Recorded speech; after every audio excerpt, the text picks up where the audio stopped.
இங்கே ராஜி கோயில் எடுத்த ஃபோட்டோஸ் எல்லாம் வந்துட்டு மொபைலில் பார்த்துட்டு இருக்காங்க. அப்போ ரூம்குள்ளே வந்த கதிர், நான் சொன்ன மாதிரியே வந்துட்டு சென்னையில் வந்துட்டு செலெக்ஷனுக்கு ஆள் எடுத்துட்டு இருக்காங்க, நீ வந்துட்டு கண்டிப்பாக இந்த எக்ஸாமில் கலந்துக்கோ அப்படின்னு சொல்கிறாரு. அதுக்கு அப்ளிகேஷன் வாங்குறது அனுப்புறது அப்படிங்கிற எல்லா வேலையும் நான் பார்த்துக்கிறேன், நீ வந்துட்டு எக்ஸாமில் வந்துட்டு நல்லபடியாக கான்சன்ட்ரேஷனோட கலந்துக்கிட்டா போதும் அப்படின்னு சொல்கிறாரு. சண்டே நம்ம வீட்டிலேருந்து கிளம்பலாம், மண்டே அங்கே போயிடலாம், எக்ஸாம் நல்லபடியாக எழுதி முடிக்கலாம், நம்ம கலக்கலாம் என்ன சரியா அப்படின்னு சொல்லி கேட்குறாரு.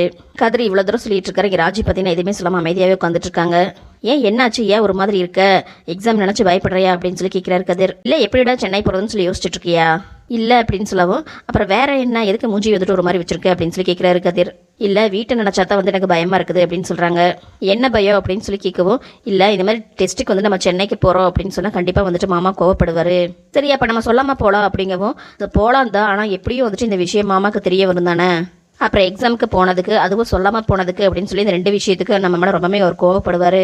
நமக்கும் ஒன்றும் சொல்லாமல் போகணும்னு ஆசை இல்லையே, அதனால தானே நாமளும் வேறு வழி இல்லாமல் இதை பண்ணுறோம் அப்படிங்கவும், இல்லை என்னால் வந்துட்டு உனக்கும் உங்கள் அப்பாவுக்கும் வந்துட்டு எந்த சண்டையும் வர வேண்டாம் அப்படின்னு சொல்கிறாங்க ராஜி. இங்கே பாரு, நீ தானே வந்துட்டு போலீஸ் ஆகணும்னு ஆசைப்பட்ட, இப்போ கடைசி நேரத்தில் இந்த மாதிரி சொன்னால் என்ன அர்த்தம் அப்படின்னு சொல்லி கேட்குறாரு.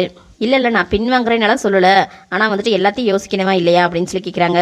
நீ எதுக்கு வந்துட்டு எல்லாத்தையும் யோசிக்கணும், நீ வந்துட்டு உன்னை பற்றி மட்டும் யோசி, மற்றதெல்லாம் நம்ம அப்புறமேல் பார்த்துக்கலாம் அப்படின்னு சொல்லவும், இல்லை எனக்கு வந்துட்டு ஒரே படபடப்பாக இருக்குது அப்படின்னு சொல்கிறாங்க ராஜி. இங்கே பாரு, அப்பாவை பற்றியோ அப்பாவுக்கும் எனக்கும் நடக்கிற சண்டையை பற்றியோ நீ வந்து யோசிச்சு ஒன்று பயப்பட வேண்டாம், அதை எல்லாமே நான் பார்த்துக்கிறேன், வீட்டில் ஏதாவது சொல்லி உன்னை வந்து சென்னைக்கு கூட்டிகிட்டு போயிட்டு எக்ஸாம் நல்லபடியாக எழுதிட்டு திரும்ப கூட்டிகிட்டு வரது என்னோட பொறுப்பு, இதுக்கு மேலே உனக்கு என்ன வேணும், நீ எந்த டென்ஷனும் இல்லாமல் படிப்பில் மட்டும் கான்சென்ட்ரேஷன் பண்ணு. அப்போவும் ராஜி பார்த்தீங்கன்னா தயங்கவோ இப்போ கதிர்த்துட்டு, இங்கே பாரு ராஜி, உண்மையாலுமே வந்துட்டு உனக்கு போலீஸ் ஆகணும்னு ஆசை இருக்குதா இல்லையா அப்படின்னு சொல்லி கேட்குறாங்க. இல்லை வந்துட்டு சும்மா சீன் போட்டையா அப்படின்னு சொல்லி கேட்குறாரு. ஆசையெல்லாம் இருக்குதா, ஆனால் அது வந்து அப்படின்னு சொல்லி தயங்குறாங்க. சரி நான் இப்போ கடைசியாக வந்துட்டு உங்கள்கிட்ட 2 கேள்வி கேட்குறேன், அதுக்கு இந்த 2 கேள்விக்கு மட்டும் நீ பதில் சொல்லு, என்ன சொல்கிறியா அப்படிங்கவும், சரி அப்படிங்கிறாங்க. ஒன்று படித்து முடிச்சுட்டு வேலைக்கு போகணும்னு ஆசையா, இல்லை வீட்டிலே இருக்கணும்னு ஆசையா? இல்லை என்னாலலாம் சும்மாலாம் வீட்டில் இருக்க முடியாது, கண்டிப்பாக நான் வேலைக்கு போகணும் அப்படிங்கிறாங்க. சரி இப்போ அப்பாவுக்கு பிடிக்கல அப்படின்னா போலீஸ் வேலைக்கு பதிலாக வேறு ஏதாச்சும் வேலைக்கு போகிறேன்னு வச்சுக்கோயேன், நீ அப்படி என்னதான் வேலைக்கு போவேன் அப்படின்னு சொல்லி கேட்குறாங்க. அதுக்கு ராஜி இருந்துட்டு, நான் போலீஸ் வேலையை தவிர வேற எந்த வேலையும் நான் யோசிச்சதே இல்லை, சரி இன்னையிலேருந்து ஒரு 10 வருஷத்துக்கு கழிச்சுன்னு வச்சுக்கோயேன், நீ வந்துட்டு ஏதோ ஒரு வேலை பிடிக்காமலோ ஏதோ ஒரு வேலைக்கு போயிட்டு இருக்கேன்னு வச்சுக்கோயேன், அப்போ வந்துட்டு போலீஸ் வேலைக்கு வந்துட்டு ஆள் எடுக்கிறாங்க அப்படின்னு சொல்லிட்டு பேப்பரில் நியூஸ் வருது, நீயும் வந்துட்டு அந்த நியூஸை படிக்கிற, அப்படி இல்லைன்னா உன் வயசில் இருக்கிற ஒருத்தர் வந்துட்டு யாரோ ஒருத்தர் போலீஸ் பதவியில் வந்துட்டு உயர் பதவியில் இருக்கிறத நீ பார்க்குற, அப்போ நீ உண்மையிலே வருத்தப்படவே மாட்டையா அப்படின்னு சொல்லி கேட்குறாரு. நம்மளும் வந்துட்டு போலீஸ் ஆயிருந்திருக்கலாம் அப்படின்னு சொல்லி கொஞ்சமாவது நீ யோசிப்பியா இல்லையா ராஜி, உண்மையை சொல்லு அப்படின்னு சொல்லி கேட்குறாரு. கதிரி இப்படி கேட்கவும் இங்கே ராஜி பார்த்தீங்கன்னா யோசிச்சுட்டே இருக்காங்க. என்ன யோசிச்சுட்டே இருக்க, பதில சொல்லு. தெரியலையே அப்படின்னு சொல்லவும், இப்போ நான் கேட்ட இந்த 2 கேள்விக்கான பதிலில் தான் வந்துட்டு எல்லாமே இருக்குது, நீ இது நல்லாவே யோசி, இன்னைக்கு நைட்டு ஃபுல்லாக வந்து டைம் எடுத்து நல்லாவே யோசி, ஏன் அப்பா உன் அம்மா ஏன் அம்மான்னு எல்லாத்தையும் பற்றி நீ யோசிச்சு அதுக்கப்புறம் என்கிட்ட சென்னைக்கு போகலாமா வேண்டாமான்னு நீ சொல்லு. நைட்டுக்குள்ளே சொல்லணுமா அப்படின்னு சொல்லி கேட்கவும், இங்கே பாரு எக்ஸாம் வந்து மண்டே நடக்குது, ஒருவேளை நீ அது முடிஞ்சதுக்கப்புறம் சொல்கிறியா? இல்லை நான் நைட்டுக்குள்ளே யோசிச்சு சொல்லிடுறேன் அப்படிங்கிறாங்க. நான் சொன்ன மாதிரி வந்துட்டு நீ போலீஸ் வேலைக்கு வந்து போகணும் அப்படின்னு சொல்லி நினச்சி அப்படின்னா கண்டிப்பாக வந்துட்டு நான் என்னெல்லாம் சொன்னனோ அதெல்லாம் கண்டிப்பாக நான் உனக்கு வந்து எல்லாமே செஞ்சு தரேன், இல்லை அப்படி எனக்கு அதெல்லாம் வேண்டாம் அப்படின்னு சொல்லி நீ முடிவு பண்ணிட்டீங்கனால எனக்கு ஓகே தான் சரி அப்படிங்கிறாரு. ஆனால் அதுக்கப்புறம் ஒரு வாரத்தை கூட வந்துட்டு அதை பற்றி நீ பேசவே கூடாது, நானும் அதை பற்றி பேச மாட்டேன், உனக்கு ஓகேவா அப்படின்னு சொல்லி கேட்குறாரு. நான் சொல்ல வேண்டியது எல்லாமே சொல்லிட்டேன், நீயே வந்துட்டு முடிவு பண்ணிக்கோ, இருந்தாலும் வந்துட்டு நீ நல்ல முடிவாக எடுப்பேன்னு சொல்லி நினைக்கிறேன் அப்படின்னு சொல்லிட்டு கதிர் பார்த்தீங்கன்னா எந்திரிச்சு ரூம்லேருந்து வெளியில் போயிடுறாரு. இங்கே ராஜி பார்த்தீங்கன்னா கதிர் சொன்னதையே யோசிச்சுட்டு உட்காந்துட்டு இருக்காங்க. இங்கே தங்கமயில் பார்த்தீங்கன்னா ஸ்கூலில் வந்துட்டு போர்டில் காக்கி எழுதிட்டு இருக்காங்க. அப்போ எழுதிட்டே பார்த்தீங்கன்னா, நம்ம ஸ்கூலுக்கு கூட வந்துடலாம், வேலை கூட பார்த்துடலாம், ஆனால் இந்த கரஸ்பாண்டன்ட் ஏதாவது கேள்வி கேட்டாங்கன்னா என்னதான் பண்ணுறது அப்படின்னு சொல்லி பெணாத்திட்டு இருக்காங்க. கரெக்டாக அவரும் பார்த்தீங்கன்னா வந்து வெளியே நின்று தங்கமயிலே பார்த்துட்டு நின்றுட்டு இருக்காரு. எப்படியாச்சும் அவர் கண்ணில் படாமல் நம்ம தப்பிச்சுட்டா நல்லா இருக்கும். தங்கமயில் பேசிட்டு சடனாக திரும்பவும் கரஸ்பாண்டன்ட் பார்த்துட்டே இருக்கிறத அவங்களும் பார்த்துட்றாங்க. அவர் உடனே தயங்கிட்டு, குட் மார்னிங் சார் அப்படின்னு சொல்லிட்டு, பசங்களா நான் எழுதி போட்டதை எழுதுங்க இருங்க வந்துடுறேன் அப்படின்னு சொல்லிட்டு அவர்கிட்ட வராங்க. குட் மார்னிங் சார் அப்படின்னு சொல்லிட்டு பக்கத்தில் வந்து தயங்கிட்டே சொல்லவும், குட் மார்னிங்மா, பொங்கலால் நல்லபடியாக முடிஞ்சுதா அப்படின்னு சொல்லி கேட்குறாரு. முடிஞ்சது சார், நான் ரொம்ப நல்லா போச்சு. சரிம்மா அப்படின்னு சொல்லவும் தங்கமயில் பார்த்தீங்கன்னா விட்டா போதும் அப்படின்னு சொல்லிட்டு கிளம்புறாங்க. அப்புறம் வந்துட்டு, ஒரு நிமிஷம் இருமா, நீ பொங்கல் முடிஞ்சு சர்டிஃபிகேட் கொடுக்குறேன்னு சொன்னே இல்லைம்மா? ஆமாம் சார் சொன்னேன், ஆனால் வந்து கொடுக்க முடியல சார் அப்படின்னு சொல்லிட்டு இழுக்கிறாங்க. ஏம்மா அப்படிங்கவும், அது வந்து சார் அப்படின்னு சொல்லிட்டு தாங்கிட்டு நின்றுட்டு இருக்காங்க. என்னம்மா சொல்கிறீங்க, டூப்ளிகேட் சர்டிஃபிகேட் வந்து நீங்கள் அப்ளை பண்ணிட்டீங்களா இல்லையா? பண்ணிட்டேன் சார், ஆனால் இன்னும் எங்களுக்கு கிடைக்கல சார். சரிம்மா, எப்போ தான் கிடைக்கும் அப்படின்னு சொல்லிட்டு ஏதாவது தெரியுமா? தெரியாது சார் அப்படின்னு சொல்லவும், அவர் வந்துட்டு, இங்கே பாருமா, இது வரைக்கும் வந்துட்டு சர்டிஃபிகேட் பார்க்காம வெரிஃபிகேஷன் பண்ணாமல் யாரையுமே வந்துட்டு நாங்கள் வேலைக்கு எடுத்ததே கிடையாது. உன் மாமனார் சொன்ன ஒரு வார்த்தைக்காக தான் வந்துட்டு பரவாயில்ல அப்படின்னு சொல்லிட்டு நான் உன்னை வேலைக்கு எடுத்தேன். ஆனால் நீ என்னம்மா இப்போ வரைக்கும் சர்டிஃபிகேட் கொடுக்காம இருக்க? இல்லை சார், அது வந்து அப்படின்னு சொல்லி தயங்கவோ, ஏம்மா ஒரிஜினல் இல்லாட்டியும் பரவாயில்ல, ஒரு காப்பி கூடவா உங்ககிட்ட இல்லை? இல்லை சார் அப்படிங்கவும் ஏம்மா ஃபோனில் கூட ஒன்றும் இல்லையா அப்படின்னு சொல்லவும் இல்லை சார் அப்படிங்கிறாங்க. ஏம்மா சர்டிஃபிகேட் வந்துட்டு ஒருத்தருக்கு எவ்வளோ முக்கியம், அதை வந்து தொலைச்சிட்டு இத்தனை நாள் வந்துட்டு எதுவுமே பண்ணாமல் தான் இருந்தீங்களா? நீங்கள் சொல்கிறதெல்லாம் கேட்கவே வந்துட்டு ரொம்ப வேடிக்கையாக இருக்குதுமா. இல்லை சார், அப்போ வந்துட்டு எனக்கு வேலைக்கு போகிற எண்ணமே கிடையாது, அதனால தான் வந்துட்டு இதை பற்றி நான் பெருசாக இது கண்டுக்காமல் விட்டுட்டேன். அதை கேட்டால் அவர் வந்துட்டு என்னம்மா சொல்கிற, வேலைக்கு மட்டும்தான் சர்டிஃபிகேட்டா, வேறு எதுக்கெல்லாம் அது யூஸ் ஆகுது உங்களுக்கு ஒன்றுமே தெரியாதா? ஏம்மா படித்தவங்களா இருந்துட்டு நீங்களே இப்படிலாம் பேசலாமா? சாரி சார் அப்படின்னு சொல்லவும், இங்கே பாருமா அதெல்லாம் எனக்கு ஒன்றும் தேவையில்லை, இன்னும் வந்துட்டு உங்களுக்கு டைம் கொடுத்துட்ருக்க முடியாது, திங்கக்குளம்குள்ளே வந்துட்டு எனக்கு கண்டிப்பாக நீங்கள் சர்டிஃபிகேட் கொடுத்தே ஆகணும் அப்படிங்கிறாரு. சார் என்ன சார் இப்படி சொல்கிறீங்க, அதுக்குள்ளே வந்துட்டு ரொம்ப கஷ்டம் சார் அப்படிங்கிறாங்க. சரிம்மா விடுமா, நான் வேணா அப்போ பாண்டியன் கிட்டே பேசிக்கிறேன் அப்படிங்கிறாரு. உடனே தங்கமயில் பார்த்தீங்கன்னா பதறிட்டு, அச்சோ வேண்டாம் சார் எங்கள் மாமா கிட்டே நீங்கள் பேசாதீங்க, அவரே பாவம், அவரே நிறைய பிரச்சனைகள் இருக்காங்க. சரிம்மா அப்போ உன்னோட சர்டிஃபிகேட்க்கு என்னதான் வழி? அது நீங்கள் சொன்ன மாதிரி நான் வேணால் திங்கக்கிழமை சர்டிஃபிகேட் கொடுத்துட்றேன் சார் அப்படிங்கிறாங்க. சரிம்மா நீ சொன்ன மாதிரியே வந்துட்டு திங்கக்கிழமை கொடுத்துரு, அப்படி இல்லைன்னா ரொம்ப கஷ்டம். சரி போய் கிளாஸு கவனிமா அப்படின்னு சொல்லிட்டு அவர் அங்கேருந்து போகிறாரு. இங்கே பாண்டியன், கோமதி, பழனி, மீனா, செந்தில் 5 பேர் பார்த்தீங்கன்னா பொண்ணு பார்க்குறாங்க. பொண்ணு வீட்டுக்கு வந்திருக்காங்க. அப்போ பொண்ணோட அம்மா இருந்துட்டு மீனாவை பார்த்து, நீ குன்னக்குடியில் தான் வேலை பார்க்குறியாம்மா அப்படின்னு சொல்லி கேட்குறாங்க. அப்போ பொண்ணோட அப்பா இருந்துட்டு, நீ தாசில்தார் பொண்ணு தானம்மா அப்படின்னு சொல்லி கேட்குறாங்க. ஆமாங்க அப்படின்னு சொல்லவும், அப்போ பாண்டியன் இருந்துட்டு, எப்படியும் வந்துட்டு எங்கள் குடும்பத்தை பற்றி நீங்கள் வெளியில் விசாரிச்சுருந்துருப்பீங்க, என் பையன் செந்திலும் மீனாவும் வந்துட்டு ஒருத்தர் விருப்பப்பட்டு தான் கல்யாணம் பண்ணிக்கிட்டாங்க. அப்போ பொண்ணோட அம்மாவை இருந்துட்டு, ஆமாம்மா நாங்கள் கேள்விப்பட்டோம், அதே மாதிரி தான் என் கடைசி பையன் கதிரும் என் பொண்டாட்டி கோமதியோட அண்ணன் பொண்ணையை விரும்பி கல்யாணம் பண்ணிக்கிட்டான். இப்போ வரைக்கும் கோமதியோட அண்ணங்களுக்கும் எங்களுக்கும் வந்துட்டு பேச்சுவார்த்தையே கிடையாது. அப்போ பொண்ணோட அப்பா இருந்துட்டு, தரகர் வந்துட்டு எல்லா விஷயத்தையும் எங்ககிட்ட சொல்லிட்டாருங்க. அப்போ பாண்டியன் இருந்துட்டு, ஆமாங்க நான் தான் வந்துட்டு எல்லா விஷயத்தையும் உங்ககிட்ட அவர்கிட்ட சொல்ல சொன்னேன், ஏன்னா கல்யாணங்கிறது மாப்பிள்ளையும் பொண்ணும் சம்மந்தப்பட்ட விஷயம் மட்டும் கிடையாது இல்லையா, இது 2 குடும்பம் சம்மந்தப்பட்ட விஷயம் தானே, அதனால தான் சொல்கிறேன், நம்மளுக்குள்ளே வந்துட்டு எந்த ஒளிவு மறைவும் இருக்கக்கூடாது.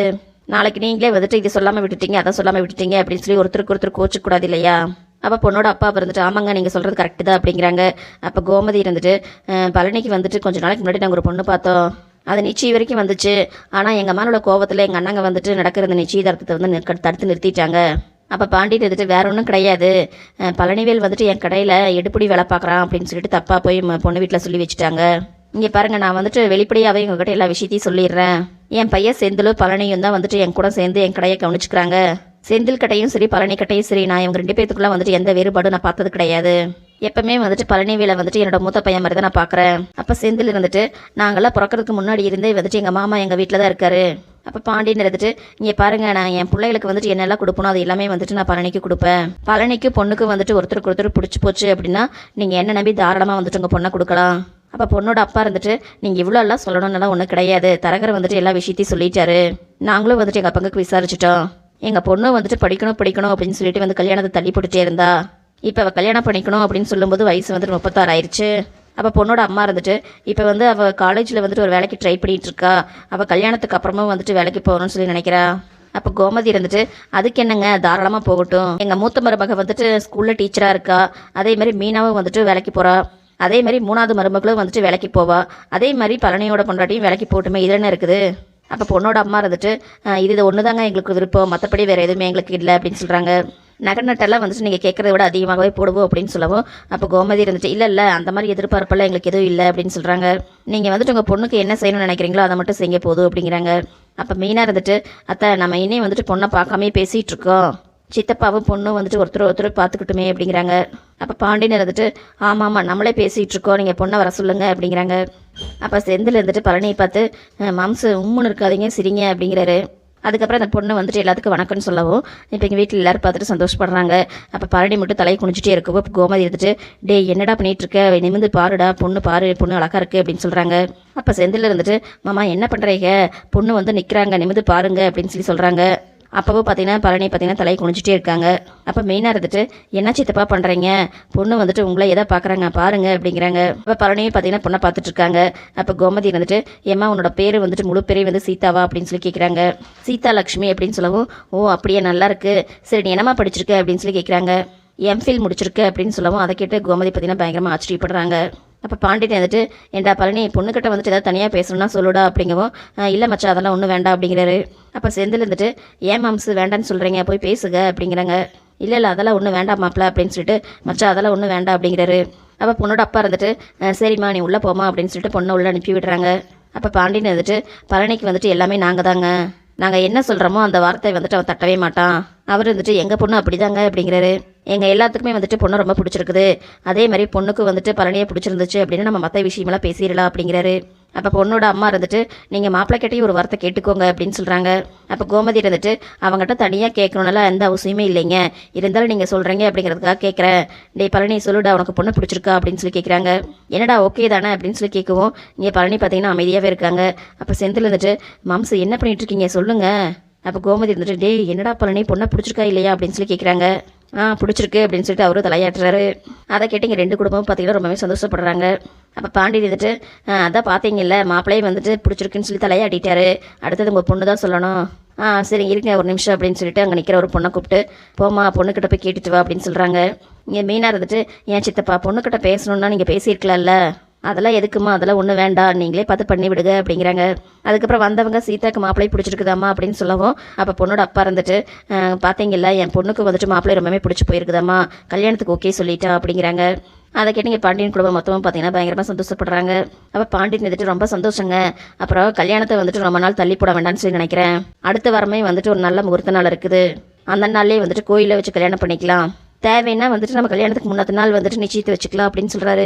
உங்களுக்கு எப்படிங்க இதில் சம்மதம் தானே அப்படின்னு சொல்லி கேட்கவும் அப்போ பொண்ணோட அப்பா இருந்துட்டு எங்களுக்கும் சம்மதம் தான் அப்படின்னு சொல்கிறாரு. ரிசப்ஷன் மட்டும் நம்ம கொஞ்சம் பெருசாக வச்சுக்கலாமா அப்படின்னு சொல்லி கேட்குறாரு.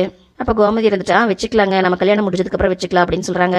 அப்போ பாண்டியன் இருந்துட்டு நான் திரும்பவும் சொல்கிறேங்க, பழனியோட அண்ணங்க வந்துட்டு திரும்பவும் ஏதாவது பிரச்சனை பண்ணாலும் பண்ணுவாங்க, அவங்க வந்துட்டு இல்லாத பொல்லாதெல்லாம் ஏதாவது சொல்லி உங்கள் மனசை மாற்ற பார்ப்பாங்க, தயவு செஞ்சு நீங்கள் அந்த டயத்தில் மட்டும் நீங்கள் வளைஞ்சு கொடுக்காம இருக்கணும். அப்போ பொண்ணோட அப்பா இருந்துட்டு நீங்கள் இம்பிட்டு தூரம் சொன்னதுக்கப்புறம் நாங்கள் எதுக்கு வந்துட்டு யாரோ பேச்சை கேட்க போகிறோம், நீங்கள் கவலையே படாதீங்க, எல்லாமே நல்லபடியாக முடியும். அதை கேட்ட பாண்டியனும் ரொம்ப சந்தோஷங்க அப்படின்னு சொல்கிறாங்க. அப்போ கோமதி இருந்துட்டு என்னடா பழனி உனக்கு சந்தோஷமா அப்படின்னு சொல்லி கேட்குறாங்க. இங்கே பழனி பார்த்தீங்கன்னா எதுவுமே சொல்லாமல் வந்துட்டு அமைதியாக இருக்காரு. இங்கே வீட்டில் தங்கமயில் பார்த்தீங்கன்னா ஐயோ நகை மேட்டரில் வந்துட்டு தப்பிச்சுட்டு இப்போ வந்து படிப்பு மேட்டரில் வந்துட்டு நம்ம மாட்டிக்கும் போல இருக்கே, எப்படிடா இந்த பஞ்சாயத்தை சமாளிக்கிறது அப்படின்னு சொல்லிட்டு தனியாக உட்காந்து புலம்பிட்டு இருக்காங்க. அப்புறம் ஃபோனை கையில் எடுத்துட்டு பேசாமல் அம்மாவுக்கு ஃபோன் பண்ணி கேட்கலாமா அப்படின்னு யோசிச்சவங்க வேண்டாம் வேண்டாம் உனக்கு புத்தி இல்லையா, நீ சமாளிக்க மாட்டியா அப்படின்னு சொல்லி நம்மளே அவங்க திட்டுவாங்க. பேசாமல் போலீஸ் சர்டிஃபிகேட் வாங்கிட்டா ஐயோ வேண்டாம் வேண்டாம் வேற என்ன பண்ணுறது, ஃபோனை போடுவோம் அப்படின்னு சொல்லிட்டு ஃபோன் எடுத்து கால் பண்ணிட்டு இருக்காங்க. கரெக்டாக அந்த நேரம் பார்த்தீங்கன்னா அப்பத்தாவும் வந்துட்டு வீட்டிலேருந்து வெளியில் வாசலுக்கு வராங்க. அதை பார்த்துட்டு தங்கமயில் எந்திரிக்கவும் ஏய் உட்காரு உட்காரு, அட ஏமா என்னை பார்த்து எந்திரிச்சு நிற்கிற உட்காருமா அப்படிங்கிறாங்க. அப்போ தங்கமயிலும் பார்த்தீங்கன்னா உட்காந்துக்கிறாங்க. அப்போ அப்பத்தா இருந்துட்டு என்ன வீட்டில் யாரும் இல்லையா அப்படின்னு சொல்லிட்டு அவங்களும் அங்கே உட்காந்துட்டு கேட்குறாங்க. ஆமாம் அப்பத்தா வெளியில் போயிருக்காங்க, ஏன் உங்களுக்கு தெரியாதா அப்படின்னு சொல்லி கேட்குறாங்க. என்ன உங்கள் வீட்டில் இருக்கிறவங்க எல்லாரும் வந்துட்டு வெளியில் போகும்போது என்கிட்ட சொல்லிட்டா போகிறாங்க. அப்போ தங்கமயில் இருந்துட்டு இல்லை சித்தப்பாக்கு வந்துட்டு பொண்ணு பார்க்க போயிருக்காங்க அப்படின்னு சொல்கிறாங்க, அதுதான் வந்துட்டு உங்களுக்கு தெரிஞ்சிருக்குன்னு சொல்லி நினச்சேன். அதை கேட்ட அப்பதான் பார்த்தீங்கன்னா ஆச்சரியப்பட்டுட்டு என்னது பழனிக்கு வந்துட்டு பொண்ணு பார்க்க போயிருக்காங்களா. அப்போ மயில் இருந்துட்டு ஆமாம் அப்படின்னு சொல்லவும் அதை கேட்ட அப்பத்தா பார்த்தீங்கன்னா ரொம்பவே சந்தோஷப்படுறாங்க. சரிம்மா வந்துட்டு பொண்ணு எந்த ஊர் அப்படின்னு சொல்லி கேட்குறாங்க. அது வந்துட்டு பக்கத்தில் தான் அப்படின்னு சொல்லவும் அப்படியா பொண்ணு பேர் என்ன அப்படின்னு சொல்லி கேட்குறாங்க. ஏதோ சீதான்னு சொன்னாங்க. ஓ சீதாவா, நல்ல பேர் அப்படிங்கிறாங்க. நீ அந்த பொண்ணோட ஃபோட்டோ எதுவும் பார்த்தையா அப்படின்னு சொல்லி கேட்குறாங்க. அவள் அழகா இருக்காளா அப்படின்னு சொல்லி கேட்குறாங்க. அப்போ மயில் இருந்துட்டு நான் தான் இன்னும் பார்க்கலையே, அவங்க வந்து என்கிட்ட ஃபோட்டோ எதுவும் காமிக்கல அப்படின்னு சொல்கிறாங்க. சரி சரி பரவாயில்ல, கோமதியும் அவங்க வீட்டுக்காரர் வந்துட்டு பார்த்தாங்க அப்படின்னா கண்டிப்பாக பொண்ணு வந்து நல்லா தான் இருப்பா, ஆனால் இந்த பழனி பையன் ஒரு வார்த்தை கூட என்கிட்ட சொல்லல பாறேன். அப்போ மயில் இருந்துட்டு இல்லை பார்த்தா சித்தப்பாக்கு வந்துட்டு பெருசாக ஆர்வமெல்லாம் ஒன்றும் இல்லை, பாவமா பழனி அவனுங்க அண்ணனுங்க பண்ணுற வந்துட்டு பிரச்சனைக்கு அவனுக்கு எப்படிம்மா இதில் வந்துட்டு ஆர்வம் வரும். இவங்க இப்படி பேசிகிட்டு இருக்கவும் கரெக்டாக பார்த்தீங்கன்னா பொண்ணு வீட்டுக்கு போயிட்டு எல்லாரும் வந்து காரில் வந்து இறங்குறாங்க. அப்போ பார்த்தீங்கன்னா எந்திரிச்சு ரொம்ப ஆவலாக பார்த்துட்டு இருக்காங்க. இங்கே மயில் பார்த்தீங்கன்னா பக்கத்தில் வந்துட்டு மீனா கிட்ட போன காரியம் என்னாச்சு அப்படின்னு சொல்லி கேட்குறாங்க. சக்ஸஸ் ஆயிடுச்சுக்கா அப்படின்னு சொல்லவும் அப்படியா பொண்ணு வந்துட்டு ஓகே சொல்லிடுச்சா அப்படின்னு சொல்லி சந்தோஷப்படுறாங்க மயில். இங்கே பாண்டியன் பார்த்தீங்கன்னா டிரைவர் கிட்ட எவ்வளோ ஆச்சு அப்படின்னு சொல்லிட்டு காசு எடுத்து கொடுக்கவும் அப்போ கோமதி இருந்துட்டு சரி வாங்க உள்ளே போகலாம் அப்படின்னு சொல்லவும் பொறுங்க இருங்கப்பா எங்கே போகிறீங்க, என்ன அவசரம் நில்லுங்க ஒரு நிமிஷம். அப்புறம் ஏப்பா மயில் பழனிக்கு வந்துட்டு பொண்ணு ஓகே ஆயிடுச்சுப்பா அப்படின்னு சொல்லிட்டு ஆப்போசிட்டில் அப்பத்தாவை பார்த்துட்டே சொல்கிறாரு. பழனிக்கு பொண்ணுக்கு வந்துட்டு 2 பேருக்கு ஒருத்தர் பிடிச்சி போச்சு அப்படின்னு சொல்லவும் மயிலும் பார்த்தீங்கன்னா அப்பத்தாவையே பார்த்துட்டு வாழ்த்துக்கள் சித்தப்பா அப்படின்னு சொல்லி சொல்கிறாங்க. அதை கேட்டீங்க அப்பத்தா பார்த்தீங்கன்னா ரொம்பவே சந்தோஷப்படுறாங்க. பொண்ணு வந்துட்டு பெரிய படிப்பெல்லாம் படிச்சிருக்குது, அது என்ன படிப்படா அப்படின்னு சொல்லவும் அப்போ செந்தில் வந்துட்டு எம்ஃபில்ப்பா அப்படிங்கிறாரு. அதை கேட்டீங்க அப்பத்தாவை பார்த்தீங்கன்னா ரொம்பவே ஆச்சரியப்படுறாங்க. இதுக்கு முன்னாடி பழனிக்கு பொண்ணு பார்த்தது அவங்க அண்ணங்க வந்து பிரச்சனை பண்ணி நிச்சயதார்த்தமெல்லாம் நின்னது எல்லாத்தையுமே வந்துட்டு இந்த பொண்ணு வீட்டில் சொல்லியாச்சுப்பா, கண்டிப்பாக வந்துட்டு இந்த டைமே வந்துட்டு ஏதாவது நிறுத்துறதுக்கு முயற்சி பண்ணுவாங்க, அதுக்கு வந்துட்டு நீங்கள் அசைஞ்சு கொடுத்துறாதீங்க அப்படின்னு சொல்லிட்டு பொண்ணு வீட்டுக்காரங்க கிட்ட விளக்கமாக சொல்லிட்டு வந்திருக்கேன். பாண்டியன் இப்படி சொல்லவும் அப்பதான் பார்த்தீங்கன்னா உள்ளே எட்டி பார்த்துட்டு பாண்டியனே வந்துட்டு ஒரு மாதிரி பார்க்குறாங்க. அப்போ பாண்டியன் வந்துட்டு அவங்க ரொம்ப நல்ல குடும்பமாக இருக்காங்கப்பா, நான் சொல்கிற எல்லா விஷயத்தையும் வந்துட்டு அவங்க நல்லா புரிஞ்சுக்கிட்டாங்க, இந்த டைம் வந்துட்டு யார் தடுக்க நினச்சாலும் கண்டிப்பாக வந்துட்டு பழனியோ கல்யாணம் வந்துட்டு நடக்கும். அதை கேட்டீங்க அப்பத்தாவை பார்த்தீங்கன்னா பாண்டியனை பார்த்துட்டு சரிப்பா அப்படின்னு சொல்லிட்டு ரொம்பவே சந்தோஷப்படுறாங்க. இங்கே செந்தில் பார்த்தீங்கன்னா மீனா கிட்ட முதல்ல வந்துட்டு அம்மாச்சிக்கு கேட்கணும்னு சொல்லிட்டு அம்மா தான் வந்துட்டு இந்த மாதிரி கத்தி கத்தி பேசுவாங்க. இப்போ அப்பாவும் இந்த வேலையை பண்ணுறாரு அப்படின்னு சொல்லிட்டு சிரிக்கிறாரு. அப்போ மீனா வந்துட்டு புரியுது புரியுது அப்படிங்கிறாங்க. அப்போ பாண்டியன் வந்துட்டு இன்னி கொஞ்ச நாளில் வந்துட்டு பழனி குடும்பஸ்தன் ஆயிடுவான். சரி வாங்க வாங்க எல்லாம் உள்ள வாங்க அப்படின்னு சொல்லி கூப்பிட்றாங்க. அப்போ எல்லாரும் பார்த்தீங்கன்னா பாண்டியன் பின்னாடியே வீட்டுக்குள்ளே போயிடுறாங்க. கோமதி மட்டும் நின்றுட்டு இருக்காங்க. அப்போ வந்துட்டு அம்மாடி கோமதி பொண்ணு வந்துட்டு எப்படி இருக்கா அப்படின்னு சொல்லி கேட்குறாங்க. அழகா இருக்காமா, ஆனால் என்ன வயசு தான் கொஞ்சம் அதிகம் எம்பிட்டு அப்படின்னு சொல்லி கேட்கவும் 36 ஆகுதுமா அப்படிங்கவும் உன் தம்பிக்கே வந்துட்டு 39 ஆகுது இல்லம்மா, அதனால் இது ஒரு பிரச்சனை இல்லை விடுமா அப்படின்னு சொல்லிட்டு மற்றபடி வந்துட்டு குடும்பம் நல்ல குடும்பம் தானம்மா அப்படின்னு சொல்லி கேட்குறாங்க. ஆமாம்மா நல்ல குடும்பம் தான் அப்படின்னு சொல்கிறாங்க. எந்த பிரச்சனையும் இல்லாமல் வந்துட்டு இந்த கல்யாணம் நல்லபடியாக நடக்கணும், அதுதான் எனக்கும் வேணும் அப்படின்னு சொல்கிறாங்க. அப்போ கோமதி வந்துட்டு அம்மா நீ உன் பிள்ளைங்க கிட்ட எதுவும் சொல்லி வச்சிடாதம்மா, அதுக்கப்புறம் அவங்க வந்துட்டு ஆரம்பத்திலே கட்டையை போட்டுருவாங்க. ஐயோ நான் வந்துட்டு வாயே திறக்கலம்மா, நீயும் வந்துட்டு உன் புருஷன்கிட்ட சொல்லி வையே, வீரப்பா எதையாவது பேசி காரியத்தை கெடுத்துட போகிறாரு. சரி சரிம்மா அப்படிங்கவும் அப்போ அப்பத்தான் இருந்துட்டு நான் வந்துட்டு உன் வீட்டுக்கார ஒன்றும் தப்பாக சொல்லலம்மா, ஆனால் உங்கள் அண்ணனுங்களை பற்றி தான் வந்துட்டு உனக்கு நல்லா தெரியுமில்ல. நீங்கள் சொல்ல வர்றது எனக்கு புரியுதுமா, நான் சொல்கிறேன். ஏம்மா பனி ஜாஸ்தியாக இருக்குதுல்ல, நீ உள்ளே போய் உட்காரல அப்படிங்கவும் இல்லைம்மா நான் இங்கே திண்ணையில் உட்காந்துருந்தா உன் வீட்டு ஆளுங்கள்லாம் வந்துட்டு நடமாடுறது எனக்கு நல்லா தெரியும் இல்லையா, அதனால தான்மா நான் எப்போவுமே இங்கேயே உட்காந்துருக்கேன் அப்படிங்கிறாங்க. அதை கேட்டீங்க கோமதி பார்த்தீங்கன்னா ஒரு நிமிஷம் கண் கலங்குறாங்க. அதுக்கப்புறம் அம்மா நீ சாப்பிட்டியா அப்படின்னு சொல்லி கேட்குறாங்க. அப்போ அப்பதான் சாப்பிட்டேன் அப்படின்னு சொல்லவும் சரிம்மா பனி ஜாஸ்தியாக இருக்குது நான் போகிறேன் நீயும் உள்ளே போ அப்படின்னு சொல்கிறாங்க. கோமதி அங்கேருந்து போகவும் இங்கே அப்போ தான் பார்த்தீங்கன்னா கையெடுத்து கும்பிட்டுட்டு அப்பா முருகா எப்படியாவது வந்துட்டு என் பையன் பழனியோட கல்யாணத்தை வந்துட்டு நல்லபடியாக நடத்தி கொடுத்துரு அப்படின்னு சொல்லிட்டு வேண்டிட்டு நிற்கிறாங்க. இதுக்கப்புறம் என்ன நடக்க போகுது அப்படிங்கிறத நாளைக்கான எபிசோட பார்த்து தெரிஞ்சுக்கலாம். நம்ம வீடியோ பிடிச்சிருந்தா லைக் பண்ணுங்கள், மறக்காமல் நம்ம சேனலை சப்ஸ்கிரைப் பண்ணி சப்போர்ட் பண்ணுங்கள் மக்களே. நன்றி.